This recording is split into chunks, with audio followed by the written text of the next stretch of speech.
नमस्कार दोस्तों, स्वागत है आप सभी का एक बार फिर से हमारे चैनल आध्यात्मिक ज्ञान पर। पूजा करते समय जब हम घंटी बजाते हैं तो उसके पीछे क्या कारण है, घंटी को बजाने के क्या नियम है और पूजा के वक्त घंटी बजाते समय होने वाली गलतियां कौन सी है जो हमें भूल कर भी नहीं करनी चाहिए। दोस्तों, क्या आपने कभी अपने घर के मंदिर में रखी हुई घंटी को ध्यान से देखा है? अगर आप ध्यान से देखेंगे तो आपको घंटी के ऊपरी हिस्से पर, यानी जहां से हम इसे पकड़ते हैं, उस पर गरुड़ बना हुआ दिखाई देता है। अंततः घर पर जो हम घंटी इस्तेमाल करते हैं उसे गरुड़ घंटी कहा जाता है। पूजा करते समय गरुड़ घंटी का उपयोग भगवान को आमंत्रित करने अर्थात भगवान का आवाहन करने के लिए किया जाता है, जिससे एक सुंदर ध्वनि से भगवान का आवाहन करने का आभास होता है। जब हम विधि विधान से पूजा करते हैं तो उसमें घंटी का उपयोग अवश्य रूप से करते हैं। पूजा संपन्न होने पर आरती करते समय विशेष रूप से घंटा नाद होना चाहिए, नहीं तो हमारी पूजा आदि अधूरी मानी जाती है। परंतु हम में से अधिकांश लोग इसे मात्र एक सामान्य प्रक्रिया मानते हैं और पूजा करते समय घंटी बजाना भूल जाते हैं। तो आइए जानते हैं उन नियमों के बारे में। मतलब आज की वीडियो पूरी तरह से आपके प्रश्नों पर आधारित है, जिनका उत्तर मैं आपको शास्त्रों के अनुसार देने का पूरा प्रयास करूंगा। तो वीडियो को पूरा जरूर देखें और अगर आपको आज की वीडियो अच्छी लगे तो इसे लाइक जरूर कीजिए। जय मां लक्ष्मी आपके इस वीडियो को जो भी लाइक और चैनल को सब्सक्राइब करें, उसके जीवन में कभी भी धन की कमी ना होने देना। दोस्तों, हमारे प्राचीन शास्त्र की मान्यता है कि सृष्टि के निर्माण के समय सबसे पहले जो बड़ी सी ध्वनि निकली थी वह घंटी की आवाज के समान सुनाई दी थी। घंटी की ध्वनि में ओमकार नाथ का भी आभास होता है, इसलिए घंटी को ईश्वर की आवाज मानते हुए पूजा में स्थान मिला है। इसलिए घंटी का कभी भी अपमान ना करें और जिस तरह से देवी देवताओं की पूजा की जाती है वैसे ही घंटे की भी पूजा करनी चाहिए। दूसरी बात, घंटी को प्रणाम करके ही उसे बजाना चाहिए। बिना प्रणाम किए घंटी बजाना अच्छा नहीं माना जाता।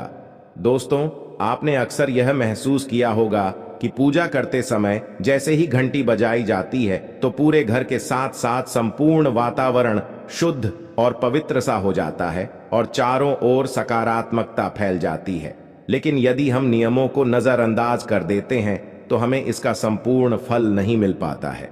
दोस्तों, अधिकतर लोग पूजा संपन्न होने पर केवल आरती के समय ही घंटी बजाते हैं, लेकिन यह भी ध्यान रखें कि भगवान को जल अर्पण करते समय, धूप दीप लगाते समय, नैवेद्य अर्पण करते समय घंटा नाद करना चाहिए। ऐसा करने से हमारी पूजा संपन्न मानी जाती है। दोस्तों, घंटी बजाते समय भगवान का नाम अथवा आरती अवश्य बोलनी चाहिए।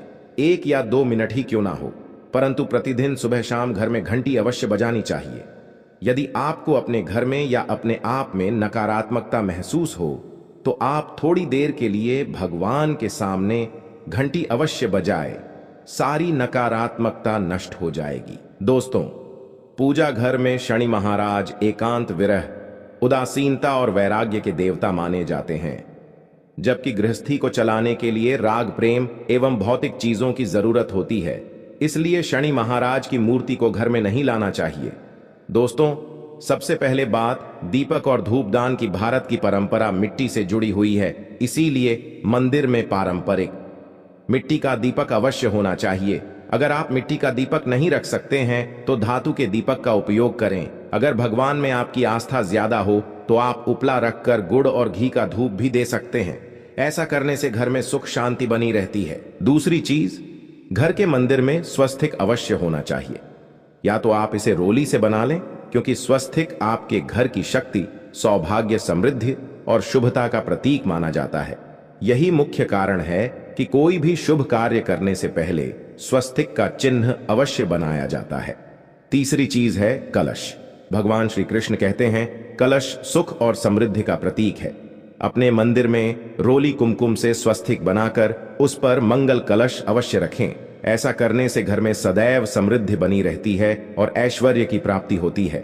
चौथी चीज, बहुत ही कम लोग जानते हैं कि शंख की उत्पत्ति समुद्र से निकले 14 रत्नों के साथ हुई थी।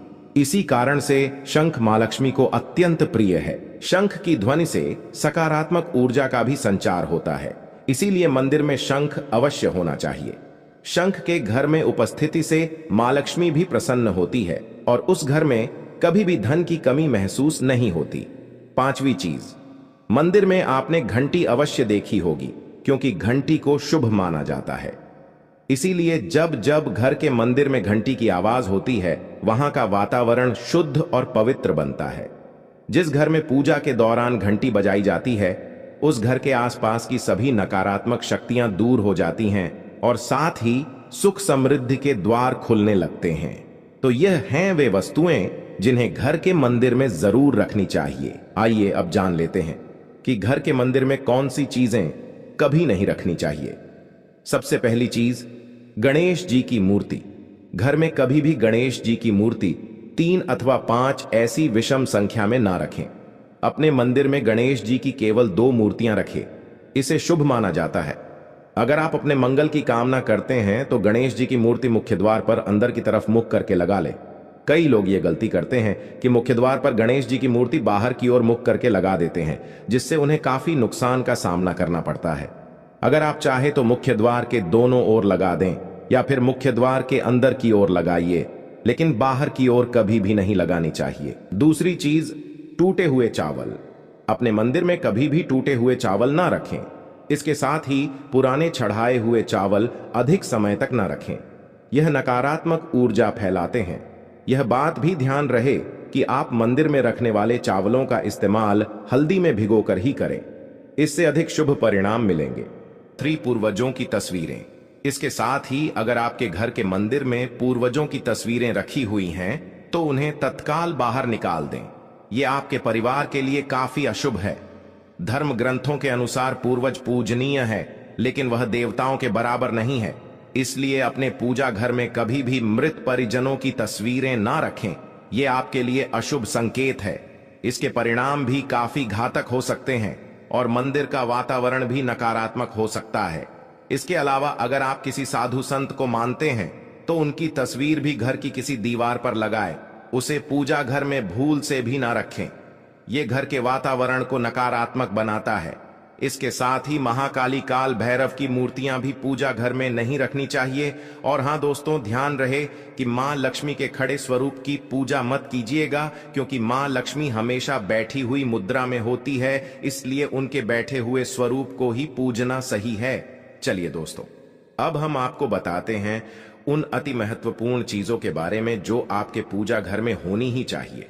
धर्म ग्रंथों में इन चीजों को अत्यधिक पवित्र और खुशहाली के साथ साथ समृद्धि का प्रतीक माना गया है।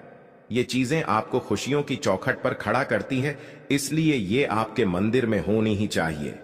गंगा जल की पवित्रता के बारे में तो आप जानते ही होंगे। मां गंगा जो हर किसी के पापों को धुल देती है, लोगों को शांति देती है।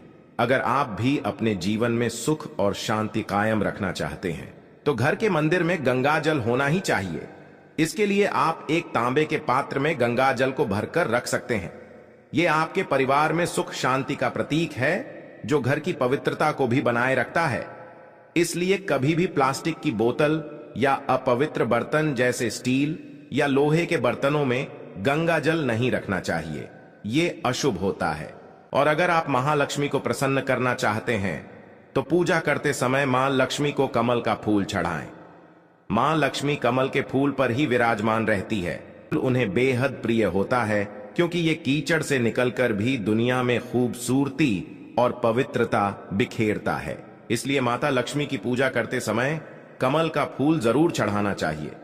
ऐसा करने से कई गुना लाभ आपको मिलेगा। दोस्तों, इस दिवाली ध्यान रहे कि आप दीपक से दीपक ना जलाइए। शास्त्रों के अनुसार जो व्यक्ति दीपक से दीपक जलाता है वो रोगी होता है। ऐसा करने से रोग भी परिवार में पनपते हैं। इसलिए कभी भी दीपक से दीपक नहीं जलाना चाहिए। साथ ही मंदिर में एक घी का और एक तेल का दीपक जरूर जलाइए। ये आपको समृद्धि देगा। घी का दीपक दाईं तरफ और तेल का दीपक बाईं तरफ जलाने से समृद्धि बरकरार रहती है। इसके अलावा घंटा, धूपदानी, गंगा जल जैसी चीजों को बाईं तरफ रखना शुभ होता है। उम्मीद है दोस्तों आप ये समझ गए होंगे कि मंदिर में क्या रखना है और क्या नहीं रखना है। वीडियो पसंद आई हो तो वीडियो को लाइक करके शेयर